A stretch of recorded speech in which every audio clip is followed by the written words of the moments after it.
नमस्कार, हम डिम्पल मिश्रा स्वागत करते हैं सबके अपना चैनल भारत लोकगीत पे।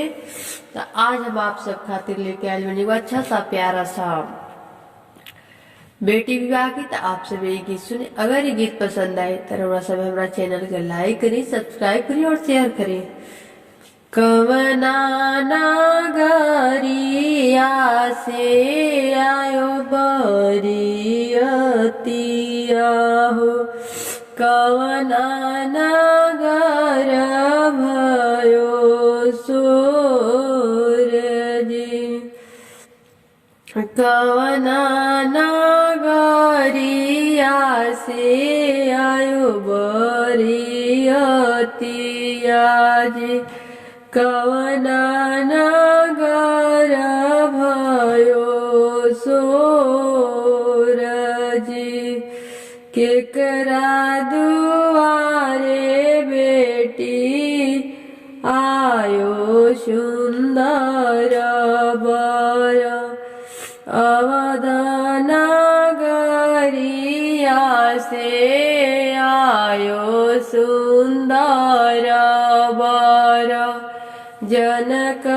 नगरी भयो सूरजी, राजा घरी आयो बरियात जी, मड़वे में भइले आजोर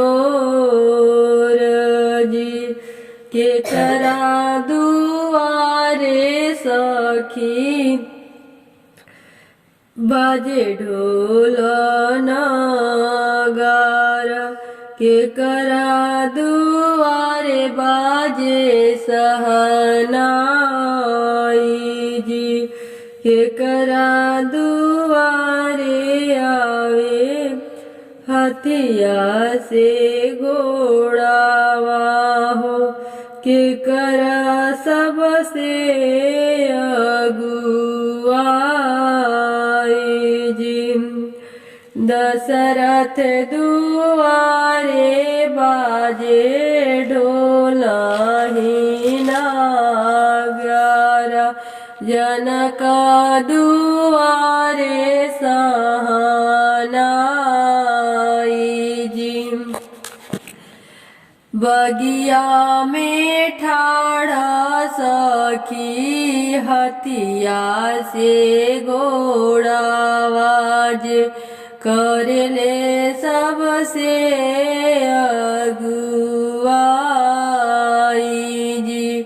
के करे ही शोभे सखी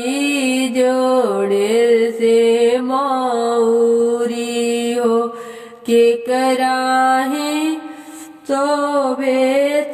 लासलो सिंगारो जी, अरे राम जी के शोभे सखी जोड़ाउरी मौरी हो, सीता जी के 16 हो